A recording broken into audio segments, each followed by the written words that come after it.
ఏమని అంటున్నాం? బ్రిక్స్ అని అంటున్నాం. బ్రిక్స్ గురించి డిస్కస్ చేద్దాం. Okay right. Bricks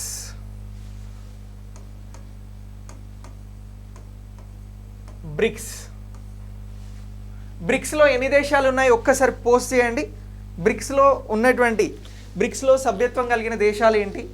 right. Bricks అనేటువంటి కాన్సెప్ట్ ఎక్కడొచ్చినా కూడా మీరు చాలా అద్భుతంగా ఇప్పుడు నేర్చుకునే క్లాస్ ద్వారా ఆన్సర్ చేసేలాగా నేను కంటెంట్ తీసుకొచ్చిన.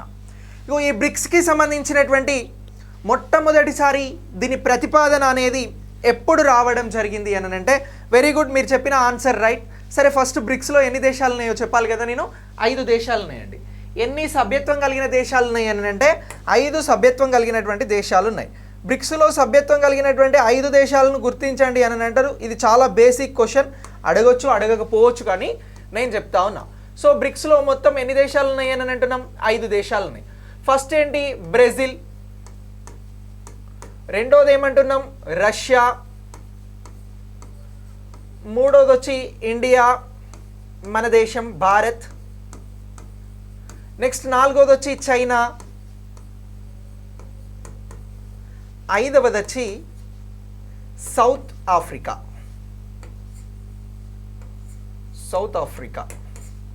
సో ఇలా ఈ 5 దేశాలకి సంబంధించినటువంటి కూటమియే బ్రిక్స్ అండి. సో ఈ బ్రిక్స్కి సంబంధించినటువంటి ప్రతిపాదనను మొట్టమొదటిసారి చేసినటువంటి వ్యక్తి ఎవరు అని కూడా అడుగుతారు. ఇది డెప్త్ క్వశ్చన్. బ్రిక్స్కి సంబంధించినటువంటి ప్రతిపాదనను మొట్టమొదటిసారి తీసుకొచ్చినటువంటి వ్యక్తి ఎవరు అని అంటారు. ఇప్పుడు బ్రిక్స్ దేశాలు ఏంటి అని అంటే ఇది బేసిక్ క్వశ్చన్. మనకు తెలిసి 2009 నుంచి ఈ క్వశ్చన్ చూస్తూనే ఉన్నాం. ఏదైనా కాంపిటేటివ్ ఎగ్జామ్స్ వచ్చినా, జనరల్గా డిస్కషన్ వచ్చినా. అది కాదు, ఇక్కడ బ్రిక్స్ అనేటువంటి ప్రతిపాదనను మొట్టమొదటిసారి సూచించినటువంటి వ్యక్తి పేరేమి అని అడుగుతున్నా నేను. ఎస్, వెరీ గుడ్, అందరూ రైటే చెప్పిరు. ఆన్సర్ బ్రిక్స్లో 5 దేశాలు ఉన్నాయి. 5 దేశాలు Brazil, Russia, India, China, south Africa. కానీ బ్రిక్స్కి సంబంధించినటువంటి ప్రతిపాదనను మొట్టమొదటిసారి ఎవరు తీసుకురావడం జరిగింది అని అంటే జిమ్ ఓ నీల్ అనే అతను తీసుకురావడం జరిగింది. ఈయన బ్రిక్స్ని బ్రిక్ అని చెప్పేసి సూచించడం జరిగింది. ఎవరు అని అంటున్నాం? జిమ్ ఓ నీల్.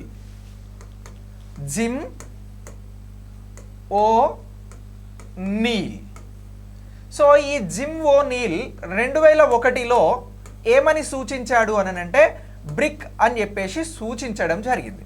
ఎందుకు బ్రిక్ అని సూచించాడు అని అంటే ఈయన యాక్చువల్గా ఎవరు అని అంటే యునైటెడ్ స్టేట్స్కి సంబంధించి గోల్డ్మెన్ సాక్స్ అనేటువంటి ఒక బ్యాంక్ ఉంటుందండి. సో దానికి సంబంధించినటువంటి హయ్యర్ ఆఫీసర్గా ఉండేవారు ఎవరు అని అంటే జిమ్ ఓ నీల్. సో దేనికి సంబంధించి అని అంటున్నాం? గోల్డ్మెన్ సాక్స్కి సంబంధించి. గోల్డ్మెన్ సాక్స్ ఇగో దీనికి సంబంధించి చీఫ్గా వ్యవహరించినటువంటి జిమ్ ఓ నీల్ 2001 సంవత్సరంలో బ్రిక్ అనేటువంటి పదాన్ని సూచించడం జరిగింది. సో ప్రపంచానికి సంబంధించి ఆర్థిక వ్యవస్థను అద్భుతంగా ఇన్ఫ్లుయెన్స్ చేసేటువంటి సత్తా ఇగో ఈ బ్రిక్ దేశాలకి ఉంది అని చెప్పాడు. ఎలా అనంటే ఈ బ్రెజిల్, రష్యా, ఇండియా, చైనా ప్రపంచానికి సంబంధించి అత్యంత వేగవంతంగా అభివృద్ధి చెందుతున్నటువంటి దేశాలు అని చెప్పాడు. ఏమని చెప్పాడు? అత్యంత వేగంగా అభివృద్ధి చెందుతున్న దేశాలు అని చెప్పేసి చెప్పడం జరిగింది. అత్యంత వేగంగా ఆర్థిక వ్యవస్థను మార్చుకుంటున్నటువంటి దేశాలు. సో ఇప్పుడు ఈ అత్యంత వేగంగా అభివృద్ధి చెందుతున్నటువంటి ఈ బ్రిక్ అనేటువంటి కూటమి ప్రపంచానికి చాలా అవసరము అని చెప్పి గోల్డ్మెన్ సాక్స్కి సంబంధించినటువంటి జిమ్ ఓ నీల్ చెప్పడం జరిగింది. ఎవరు చెప్పారు అని అంటున్నాం? జిమ్ ఓ నీల్ చెప్పడం జరిగింది అని అంటున్నాం. సో ఏం చెప్పాడు? బ్రిక్ అనేటువంటి ఈ ప్రతిపాదనను మొట్టమొదటిసారి తీసుకొచ్చి ప్రపంచానికి అత్యంత వేగంగా అభివృద్ధి చెందుతున్నటువంటి ఆర్థిక వ్యవస్థ కలిగినటువంటి దేశాల కూటమి అనేటువంటి ప్రతిపాదన తీసుకొచ్చింది ఎవరు అని అంటే జిమ్ ఓ నీల్. ఈ పేరుని మనం మర్చిపోవద్దు. బ్రిక్స్ అని నువ్వు ఎక్కడ చదివినా ఇక నుంచి జిమ్ ఓ నీల్ గురించి గుర్తుపెట్టుకో. ఎప్పుడు చెప్పాడు ప్రతిపాదన? 2001లో చెప్పడం జరిగింది. దేని గురించి చెప్పాడు? బ్రిక్ అని చెప్పాడు, బ్రిక్స్ అని చెప్పలేదు. బ్రెజిల్, రష్యా, ఇండియా, చైనా అని చెప్పాడు.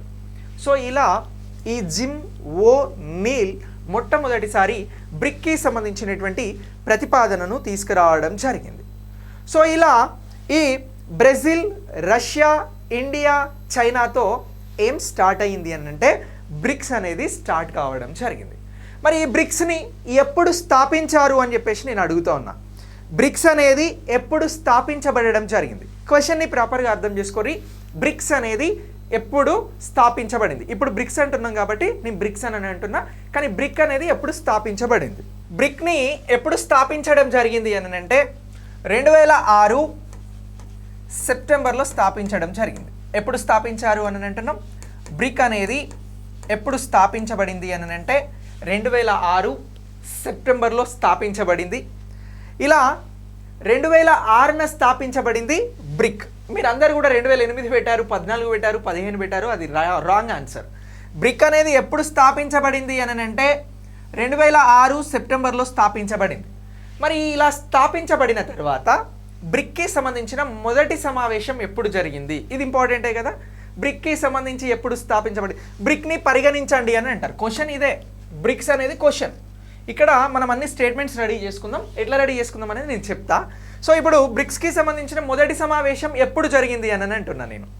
సో బ్రిక్స్కి సంబంధించినటువంటి మొదటి సమావేశం అనేది మనకి వెరీ గుడ్ 2009లో జరిగింది. ఎప్పుడు జరిగింది అని అంటున్నాం? 2009లో జరిగింది. సో మరి 2009లో బ్రిక్స్కి సంబంధించినటువంటి మొట్టమొదటి శిఖరాగ్ర సమావేశం అనేది జరిగింది. ఓకేనా? మళ్ళీ ఇక్కడ 2 పాయింట్స్ని చాలా క్లియర్గా గుర్తుంచుకోవాలి.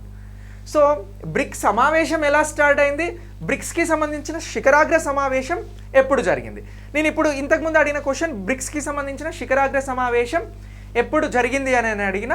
సో దానికి సంబంధించి మీరు చెప్తున్నటువంటి ఆన్సర్ రైట్. 2009 జూన్ 16న బ్రిక్స్కి సంబంధించిన శిఖరాగ్ర సమావేశం అనేది జరిగింది. ఏ సమావేశం జరిగింది అని అంటున్నాం? బ్రిక్స్కి సంబంధించినటువంటి శిఖరాగ్ర సమావేశం అనేది జరిగింది. ఎప్పుడు జరిగింది? 2009 జూన్ 16న ఏం జరిగింది అని అంటున్నాం? బ్రిక్స్కి సంబంధించినటువంటి మొట్టమొదటి శిఖరాగ్ర సమావేశం అనేది జరిగింది. అంటే ఎఫెక్స్ లీడర్స్ సమావేశం, శిఖరాగ్ర సమావేశం జరిగింది అని అంటున్నాం. ఎప్పుడు జరిగింది? 2009 జూన్ 16న జరిగింది ఇది శిఖరాగ్ర సమావేశం. కానీ ఇంతకంటే ముందు ఇంకొక సమావేశం కూడా జరిగిందండి బ్రిక్స్కి సంబంధించి. బ్రిక్స్కి సంబంధించినటువంటి మొదటి సమావేశం ఏ మంత్రుల, బ్రిక్స్ దేశాలకి సంబంధించిన ఏ మంత్రుల ద్వారా జరిగింది అని అడుగుతున్నా నేను. బ్రిక్స్కి సంబంధించిన మొదటి సమావేశం ఈ బ్రిక్ దేశాలకి సంబంధించి ఏ మంత్రులు పాల్గొనడం ద్వారా జరిగింది? ఏ శాఖలకి సంబంధించిన మంత్రులు పాల్గొన్నారు అని అంటే బ్రిక్స్కి సంబంధించినటువంటి మొదటి సమావేశం ఎప్పుడు జరిగింది అని అంటే ఇదే 2009లో యుఎన్జిఏకి సంబంధించినటువంటి శిఖరాగ్ర సమావేశము అనేది జరిగింది. దేనికి సంబంధించి అని అంటున్నాం? United nation general assembly. So ఈ యునైటెడ్ నేషన్ జనరల్ అసెంబ్లీకి సంబంధించి 61వ సెషన్ జరుగుతున్నప్పుడు ఎప్పుడు అని అంటున్నాం? 61 సెషన్ అనేది జరిగింది. ఈ సెషన్ సందర్భంగా యుఎన్జిఏ సమావేశాలకు హాజరైనటువంటి బ్రిక్ దేశాలకి సంబంధించినటువంటి ఆర్థిక మంత్రులు మొదటిసారి సమావేశం కావడం జరిగింది. ఇప్పుడు చూడండి, దీన్ని చాలా విధాలుగా క్వశ్చన్ అడగొచ్చండి. ఆర్థిక మంత్రులు బ్రిక్ దేశాలకి సంబంధించినటువంటి వారు యుఎన్జిఏ, యునైటెడ్ నేషన్ జనరల్ అసెంబ్లీకి సంబంధించి 61వ సెషన్ సమావేశం జరుగుతున్నప్పుడు ఈ ఆర్థిక మంత్రులు మొదటిసారి బ్రిక్స్కి సంబంధించి సమావేశం అవ్వడం జరిగింది. బ్రెజిల్, రష్యా, ఇండియా, చైనాకి సంబంధించినటువంటి ఆర్థిక మంత్రులు మొదటిసారి సమావేశమయ్యారు. ఇక్కడ 3 అంశాలను గుర్తుంచుకోవాలి. ఇప్పుడు చూడండి, బ్రిక్స్కి సంబంధించి క్రింది వాటిని పరిగణించండి అని అంటారండి. 2006 సెప్టెంబర్ అని మళ్ళీ రాస్తున్నా, అది ప్రీవియస్ పేజీలో ఉంది కాబట్టి 2006 సెప్టెంబర్లో ఇది స్థాపించబడింది. ఏం స్థాపించబడింది? బ్రిక్స్ అనేది స్థాపించబడింది. క్లియర్ కదా? ఇది గుర్తుపెట్టుకోండి. ఇక బ్రిక్కి సంబంధించి మొదటి సమావేశం ఎవరి మధ్యన జరిగింది అని అంటే బ్రిక్ దేశాలకి సంబంధించిన ఆర్థిక మంత్రుల మధ్యన జరిగింది. ఎక్కడ జరిగింది అని అంటున్నాం? United nation general assembly. United nation general assembly ఎక్కడ ఉంటుంది? న్యూయార్క్లో ఉంటుంది. అంటే ఈ న్యూయార్క్లో మొదటి సమావేశం బ్రిక్ దేశాలకి సంబంధించిన ఆర్థిక మంత్రుల మధ్యన జరిగింది అనేది ఇక్కడ పాయింట్. ఓకేనా? సో ఇలా న్యూయార్క్లో యుఎన్జిఏ మీటింగ్ సందర్భంగా బ్రిక్ దేశాలకి సంబంధించిన ఆర్థిక మంత్రులు పాల్గొన్నారు. ఇది statement number 2. Statement number 3, 2009 June 16న శిఖరాగ్ర సమావేశం జరిగింది. ఇప్పుడు ప్రధాన నేతల సమావేశం అనేది ఇక్కడ జరిగింది. 2009లో ప్రధాన నేతల సమావేశం జూన్ 16న జరిగింది అని అంటున్నాం. సో ఇలా ఈ 3 పాయింట్లని కూడా గుర్తుంచుకోవాలి. 3 పాయింట్స్: బ్రిక్స్కి సంబంధించినటువంటి స్థాపించడం, మొదటి ఆర్థిక మంత్రుల సమావేశం, 2 శిఖరాగ్ర సమావేశం. సో ఇలా ఇవన్నీ కూడా ఇంపార్టెంట్గా గుర్తించాల్సి ఉంటుంది. మరి ఈ మొదటి సమావేశం శిఖరాగ్ర సమావేశం, ఎపెక్స్ లీడర్స్ మీటింగ్ అనేది ఎక్కడ జరిగింది, ఏ దేశంలో జరిగింది అని అంటే రష్యాలో జరిగిందండి. సో రష్యాలో యెకాటెరిన్బర్గ్లో జరిగింది. ఎక్కడ జరిగింది అని అంటున్నాం? ఈ శిఖరాగ్ర సమావేశం రష్యాలోని యెకాటెరిన్బర్గ్. ఇది శిఖరాగ్ర సమావేశం అని అడిగినప్పుడు రష్యాని గుర్తుంచుకోవాలి, యెకాటెరిన్బర్గ్ని గుర్తుంచుకోవాలి. ఇది రష్యాలో ఒక ప్రాంతం. ఈ రష్యాలో మొదటి శిఖరాగ్ర సమావేశం యెకాటెరిన్బర్గ్లో జరిగింది. ఈ శిఖరాగ్ర సమావేశం ఎప్పుడు జరిగింది అని అంటే 2009 జూన్ 16న జరిగింది. ఈ పాయింట్స్ని చాలా ఫోకస్డ్గా గుర్తుంచుకోవాలి. ఓకేనా? Hello, hi everyone. సో మనం ఇలా బ్రిక్స్కి సంబంధించిన ఈ పాయింట్స్ అనేవి ఇంపార్టెంట్. స్థాపించబడింది 2006 సెప్టెంబర్. ఇక నెక్స్ట్ యుఎన్జిఏలో మొదటిసారి 61వ సెషన్లో బ్రిక్ దేశాలకి సంబంధించిన ఆర్థిక మంత్రులు పాల్గొన్నారు, సమావేశమయ్యారు. దీంతో బ్రిక్ అనేది ప్రారంభమైంది. తర్వాత ప్రధాన నేతల సమావేశం, అంటే ఈ దేశాలకి సంబంధించిన అధ్యక్షులు, ప్రధానమంత్రులు ఎవరైతే కీలకంగా వ్యవహరిస్తారో వారికి సంబంధించిందే శిఖరాగ్ర సమావేశం. అది రష్యా యెకాటెరిన్బర్గ్లో జరిగింది. ఇది 2009 జూన్ 16. ఇదే మొట్టమొదటి శిఖరాగ్ర సమావేశము అని అంటున్నాం. ఏది అని అంటున్నాం? 2009లో జరిగినదే మొట్టమొదటి శిఖరాగ్ర సమావేశం అని అంటున్నాం. సో నెక్స్ట్ ఇలా ఈ బ్రిక్స్కి సంబంధించినటువంటి దీన్ని ఏ ఆర్గనైజేషన్గా గుర్తించాల్సి ఉంటుంది? బ్రిక్స్ అనేది ఏ ఆర్గనైజేషన్గా గుర్తించాల్సి ఉంటుంది అని అంటే అంతర్జాతీయ సంస్థగా, ఇంటర్నేషనల్ ఆర్గనైజేషన్గా గుర్తించాల్సి ఉంటుంది. బ్రిక్స్ అనేది ఏమంటున్నాం? International organisation. So international organisation అని గుర్తుంచుకోవాలి. సో ఇది ఒక అంతర్జాతీయ సంస్థ బ్రిక్స్ అనేది. సో దీనికి సంబంధించి ఇలా మొదలైంది. దీన్ని మొట్టమొదటిసారి సూచించింది ఎవరు అని అంటే జిమ్ ఓ'నీల్ అని అన్నాం. జిమ్ ఓ'నీల్ని కూడా గుర్తుంచుకోండి, వెరీ వెరీ ఇంపార్టెంట్. మళ్ళీ ఒకసారి చెప్తా ఉన్నా, జిమ్ ఓ'నీల్ మొట్టమొదటిసారి ఎప్పుడు సూచించాడు అని అంటే 2001లో సూచిస్తే ఇది 2009లో స్టార్ట్ అయింది. ఎలా స్టార్ట్ అయింది అని అంటే 4 దేశాలతో స్టార్ట్ అయింది. స్టార్ట్ అయినప్పుడు ఇందులో ఉన్నటువంటి దేశాలు, ఇది ప్రారంభించబడినప్పుడు బ్రెజిల్, రష్యా, ఇండియా, చైనా, 4 దేశాలు కూడా అత్యంత వేగవంతంగా అభివృద్ధి చెందుతున్నటువంటి దేశాలుగా మనం గుర్తుంచుకోవాలి. సో ఇలా ఈ బ్రిక్స్ అనేది స్టార్ట్ కావడం జరిగింది. మరి ప్రపంచ జనాభా వ్యాప్తంగా చూస్తే, ప్రపంచ జనాభాను ఒకసారి బ్రిక్స్ దేశాల జనాభాతో పోల్చి చూస్తే ఎంతమంది బ్రిక్స్కి సంబంధించినటువంటి దేశాల నుంచి ప్రపంచ జనాభాలోకి కాంట్రిబ్యూషన్ ఇస్తూ ఉన్నారు అని అంటే 41.5% జనాభా బ్రిక్స్ దేశాల నుంచి ఉన్నారు. జనాభా ఎంత ఉన్నారు అని అంటున్నాం? ఈ దేశాల నుంచి 41.5% అని చెప్పేసి మాట్లాడుతున్నాం. సో నెక్స్ట్ ఈ బ్రిక్స్ దేశాలకి సంబంధించి ప్రపంచ భూభాగంలో ఈ దేశాల భూభాగం ఎంత అని అంటే బ్రిక్స్ దేశాలకి సంబంధించి 26.7% ప్రపంచ భూభాగంలో ఈ బ్రిక్స్ దేశాల భూభాగం అనేది పరిగణించబడతా ఉంది. సో ఇలా ఈ బ్రిక్స్ అనేది స్టార్ట్ అయిన తర్వాత బ్రిక్స్కి సంబంధించినటువంటి కూటమిని ఇప్పుడు ప్రపంచంలో ఏ కూటమితో పోల్చి చూస్తారు అని అంటే G7 కూటమితో పోల్చి చూస్తారు. సో బ్రిక్స్ కూటమిని ఏ కూటమితో పోల్చి చూస్తారు అని ఎవరైనా అడిగితే G7 కూటమితో పోల్చి చూస్తారు అని చెప్పాలి. ఎందుకు అనంటే చాలా అత్యంత వేగవంతంగా ఈ దేశాలు అనేవి ఆర్థిక వ్యవస్థను మెరుగుపరుచుకుంటున్నాయి. ప్రపంచానికి కావాల్సినటువంటి వినియోగ వస్తువులను ఇవ్వడంలో ఈ దేశాలే ముందున్నాయి. అందుకోసం బ్రిక్స్ని ఇక్కడ అత్యధిక ధనవంతమైనటువంటి దేశాలు ఉన్నటువంటి కూటమి ఏదైతే G7 ఉందో దానితో పోల్చి చూసేటువంటి కూటమి ఏది అని ఎక్కడైనా ఎవరైనా అడిగితే బ్రిక్స్ కూటమి అని చెప్పేసి మనం ఆన్సర్ చేయాల్సి ఉంటుంది. ఈ బ్రిక్స్ కూటమిలో ఇప్పుడు ఒక 2 దేశాలు చేరేందుకు సిద్ధంగా ఉన్నాయి, ప్రపోజల్స్ని పంపించడం జరిగింది. ఏ దేశాలు ఉన్నాయి అనంటే ఒకటి అర్జెంటీనా ఉంది. ఈ అర్జెంటీనా దేశం మేము బ్రిక్స్ కూటమిలో చేరుతాము అని చెప్పేసి అడుగుతా ఉంది. రెండోది ఏంటి అని అంటే ఇరాన్ అనేటువంటి దేశం కూడా బ్రిక్స్లో చేరేందుకు మేము సిద్ధంగా ఉన్నాము అని చెప్తా ఉన్నాయి. సో ఇలా ఈ బ్రిక్స్లో చేరేందుకు సిద్ధంగా ఉన్నటువంటి దేశాలు ఏవి అన్నప్పుడు అర్జెంటీనా, ఇరాన్ అని చెప్పేసి చెప్పాల్సి ఉంటుంది. సో ఇలా బ్రిక్స్ అనేది 2009లో మొట్టమొదటిసారి శిఖరాగ్ర సమావేశం జరిగిన తర్వాత బ్రిక్లోకి, అప్పుడు బ్రిక్ కదా ఇది, బ్రిక్లోకి సౌత్ ఆఫ్రికాని ఇన్వైట్ చేయడం జరిగింది. ఇప్పుడు నేను ఒక క్వశ్చన్ అడుగుతున్నా మిమ్మల్ని అందరినీ, మీరు ఆన్సర్ చేసే ప్రయత్నం చేయండి. బ్రిక్ కూటమిలోకి సౌత్ ఆఫ్రికాని ఇన్వైట్ చేసిన దేశం ఏది? బ్రిక్ కూటమిలోకి సౌత్ ఆఫ్రికాని, ఇప్పుడు సౌత్ ఆఫ్రికా వచ్చి చేరుతుంది కాబట్టి ఇది బ్రిక్స్ అవుతుంది. సో సౌత్ ఆఫ్రికాని ఇన్వైట్ చేసినటువంటి దేశం ఏది?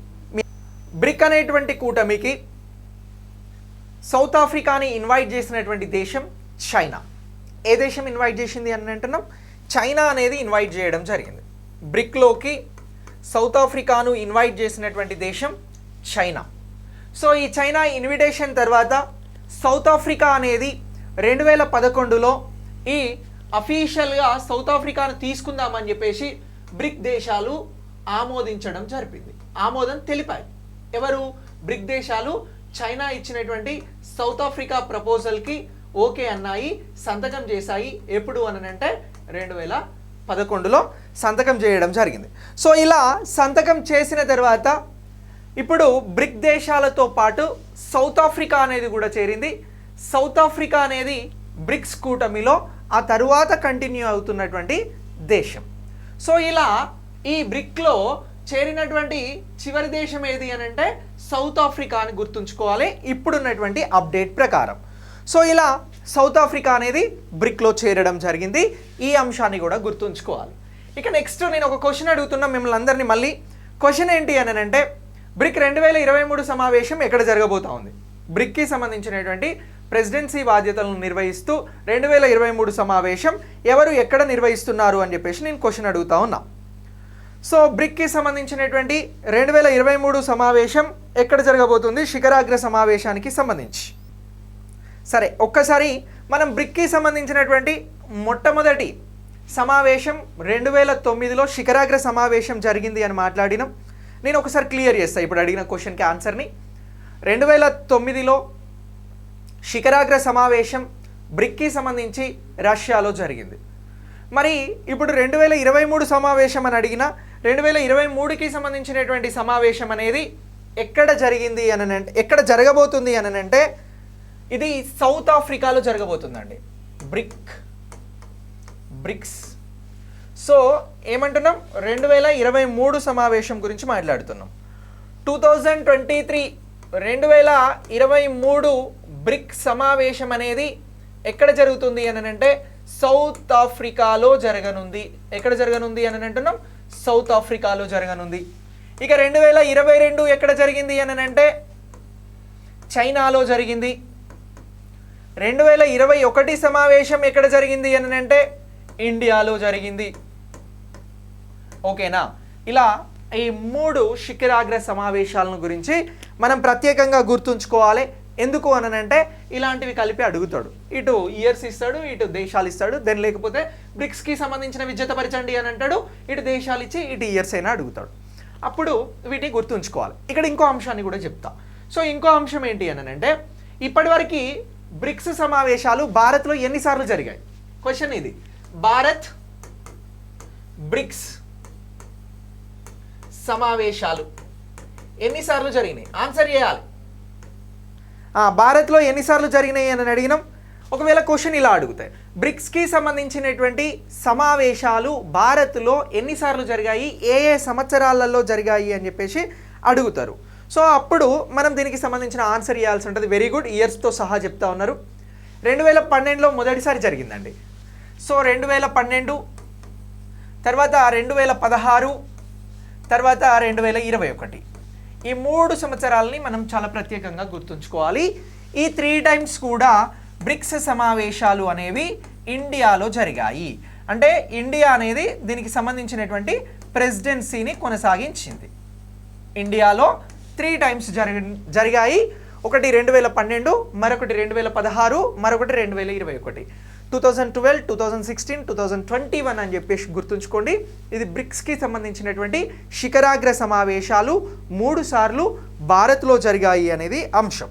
ఇక నెక్స్ట్ ఇక్కడ 2023 సౌత్ ఆఫ్రికా జరగబోతుంది. ఈ ఇయర్లో చైనాలో జరిగింది. నెక్స్ట్ ఇయర్ వచ్చి ఎక్కడ జరుగుతుంది అని అంటే ప్రీవియస్ ఇయర్ 21లో ఎక్కడ జరుగుతుంది అని అంటే ఇండియాలో అని చెప్పేసి గుర్తుంచుకోవాలి. ఓకేనా? సో ఇలా ఈ శిఖరాగ్ర సమావేశాలు అనేవి కూడా మనకి బ్రిక్స్కి సంబంధించినటువంటి ఇయర్స్, అలాగే దేశాలు అడుగుతూ ఇలా చెప్పాలి. భారత్లో ఎన్నిసార్లు జరిగింది అని అంటే 2012, 2016, 2021 అని గుర్తుంచుకోవాలి. ఓకే, సో ఇలా ఈ శిఖరాగ్ర సమావేశాలకి సంబంధించినటువంటి అంశాన్ని కూడా మనం గుర్తుంచుకోవాల్సి ఉంటుంది. ఓకే, ఇంకొక పాయింట్ చెప్తా బ్రిక్స్కి సంబంధించి. బ్రిక్స్ ఇప్పటి వరకు ప్రకటించినటువంటి అతి ముఖ్యమైనటువంటి కార్యక్రమాలు ఏంటి అని స్టేట్మెంట్ లెవెల్లో అడుగుతారు మిమ్మల్ని. బ్రిక్స్కి సంబంధించినటువంటి అతి ముఖ్యమైనటువంటి కార్యక్రమాలు, బ్రిక్స్ ప్రకటించినటువంటి కార్యక్రమాలు ఏమిటి అని చెప్పేసి స్టేట్మెంట్ లెవెల్లో మనల్ని అడగడానికి అవకాశం ఉంటుంది. 100% అడుగుతారు. క్వశ్చన్స్ అలాగనే వస్తాయి. సమావేశాలు అయితే జతపరిచమని, బ్రిక్స్కి సంబంధించి ఎప్పుడు స్టార్ట్ అయింది, ఎలా స్టార్ట్ అయింది, ఫస్ట్ ఆర్థిక మంత్రుల సమావేశం జరిగిందా, శిఖరాగ్ర సమావేశం జరిగిందా అని ఇలా స్టేట్మెంట్లో అడుగుతారు. ఇప్పుడు బ్రిక్స్ ఇప్పటి వరకు ప్రకటించినటువంటి ముఖ్యమైన కార్యక్రమాలు ఏమిటి అని అడుగుతారు. So important programmes of BRICS. So ఇప్పుడు బ్రిక్స్కి సంబంధించినటువంటి ఇంపార్టెంట్ ప్రోగ్రామ్స్ని గురించి మాట్లాడదాం. So BRICS Brazil, Russia, India, China, అలాగే సౌత్ ఆఫ్రికాకి సంబంధించి ముఖ్యమైన కార్యక్రమాలు వెరీ గుడ్ 4 ప్రకటించడం జరిగింది. ఒకటి ఏంటి అని అంటే new development bank. First one ఏమంటున్నాం, న్యూ డెవలప్మెంట్ బ్యాంక్ అని అంటున్నాం. ఇది వెరీ వెరీ ఇంపార్టెంట్. మనకి న్యూ డెవలప్మెంట్ బ్యాంక్ని ప్రకటించడం జరిగింది. New development bank. బ్రిక్స్ ప్రకటించిన ముఖ్యమైన కార్యక్రమాలని పరిగణించండి అని అంటారు. అన్నప్పుడు ఈ 4 ఇప్పుడు మనం చెప్పబోయేటువంటి 4 అంశాలు అత్యంత కీలకంగా ఉంటాయి. ఇక నెక్స్ట్ కాంటీజెంట్ రిజర్వ్కి సంబంధించినటువంటి అరేంజ్మెంట్స్. కాంటీజెంట్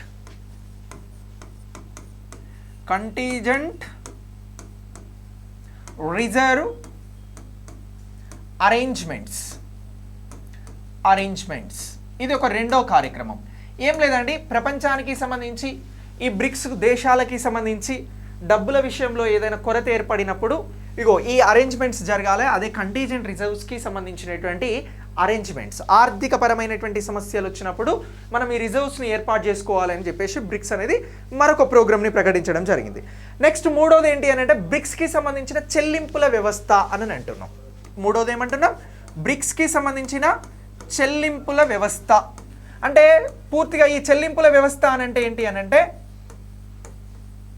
చెల్లింపుల వ్యవస్థ అంటే చెప్తాను.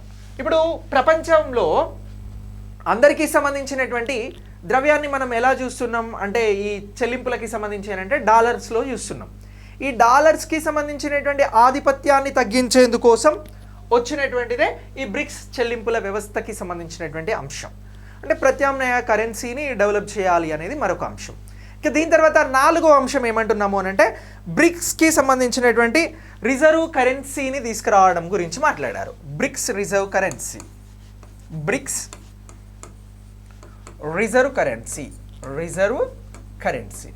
సో ఇలా ఈ 4 అంశాలను గురించి బ్రిక్స్ తీసుకున్నటువంటి ముఖ్యమైన ప్రోగ్రామ్స్గా గుర్తుంచుకోవాలి. ఓకే, ముఖ్యమైన ప్రోగ్రామ్స్ బ్రిక్స్కి సంబంధించి ఏంటి అని అంటే న్యూ డెవలప్మెంట్ బ్యాంక్, ఇది దేశాల మధ్య సహకారం కోసం దీన్ని తీసుకురావడం జరిగింది. రెండవది కాంటీజెంట్ రిజర్వ్ అరేంజ్మెంట్స్, మూడవది వచ్చి బ్రిక్స్ చెల్లింపుల వ్యవస్థ, 4వది వచ్చి బ్రిక్స్ రిజర్వ్ కరెన్సీ. సో ఈ 4 స్టేట్మెంట్లు ఇచ్చి బ్రిక్స్కి సంబంధించినటువంటి ముఖ్యమైన కార్యక్రమాల కాదా, ఇందులో సరైనవి ఏది సరికానివి ఏవి అని చెప్పేసి అడుగుతాడు. స్టేట్మెంట్ లెవెల్లో అడిగితే ఈ 4 అంశాలను గుర్తుంచుకోవాలి. మీరు నోట్ మేకింగ్ ఎవరైనా చేస్తున్నారా అండి? చెప్తుంటే ఎవరైనా రాస్తున్నారా? అంటే మీరు రాసుకునే విధంగా అంత స్లోగా చెప్తా ఉన్నా నేను. బ్రిక్స్కి సంబంధించినటువంటి ముఖ్యమైన కార్యక్రమాలు అన్నప్పుడు new development bank, contingent reserve arrangements, BRICS చెల్లింపుల వ్యవస్థ, బ్రిక్స్ రిజర్వ్ కరెన్సీకి సంబంధించినటువంటి అంశాలు అని చెప్పేసి ఈ 4 అంశాలకి సంబంధించి వెరీ గుడ్ రాస్తున్న వాళ్ళంతా రియల్లీ గ్రేట్. సో ఈ 4 అంశాలకి సంబంధించి నిర్ణయం తీసుకోవడం జరిగింది. 4 ముఖ్యమైనటువంటి ప్రోగ్రామ్స్గా మనం గుర్తుంచుకోవాలి. ఇక బ్రిక్స్ ప్రధాన కార్యాలయాన్ని ఏమని పిలుస్తారు? ఇంకొక అంశం, బ్రిక్స్కి సంబంధించిన ప్రధాన కార్యాలయాన్ని ఏమని పిలుస్తారు? మీరు ఏం లేదండి, బ్రిక్స్ టవర్స్ అని పిలుస్తారు అంతే. బ్రిక్స్ ప్రధాన కార్యాలయాన్ని బ్రిక్స్ టవర్స్ అని చెప్పేసి పిలవడం జరుగుతూ ఉంది. బ్రిక్స్ టవర్స్ అని చెప్పేసి పిలుస్తారు. బ్రిక్స్ టవర్స్ అని చెప్పేసి దేని పిలుస్తారు అని అంటే బ్రిక్స్ ప్రధాన కార్యాలయాన్ని పిలుస్తారు. ఈ బ్రిక్స్ టవర్స్ అనేది ఎక్కడుందో తెలుసు కదా, చైనాలోని షాంఘైలో ఉంది. ఎక్కడుంది అని అంటున్నాం? చైనా దేశంలోని షాంఘైలో ఉంది. ఇక్కడ చైనా దేశం షాంఘైలో ఉన్నటువంటిదే బ్రిక్స్కి సంబంధించినటువంటి బ్రిక్స్ టవర్ ప్రధాన కార్యాలయం అని అంటున్నాం. ఎక్కడుంది అని అంటే చైనా దేశంలో ఉంది. ఏ నగరంలో ఉంది అని అంటే షాంఘై నగరంలో ఉంది. ఇదే బ్రిక్స్ టవర్. ఇది బ్రిక్స్కి సంబంధించినటువంటి ప్రధాన కార్యాలయం. ప్రధాన కార్యాలయం అని చెప్పేసి పిలుస్తున్నాం. బ్రిక్స్ ప్రధాన కార్యాలయాన్ని బ్రిక్స్ టవర్ అంటున్నాం. ఇది చైనాలో ఉంది. చైనాలోని షాంఘైలో ఉంది. ఓకే, ఇది బ్రిక్స్కి సంబంధించినటువంటి టవర్, చైనా, షాంఘై. ఈ అంశాలని గుర్తుపెట్టుకోండి. వాడి స్టేట్మెంట్ కాదు, ఎలా అడిగినా మనం ఆన్సర్ చేయాలి. ఎగ్జామ్లో అస్సలు మన దగ్గర నుంచి బిట్ అనేది మిస్ కావద్దు. Okay, right.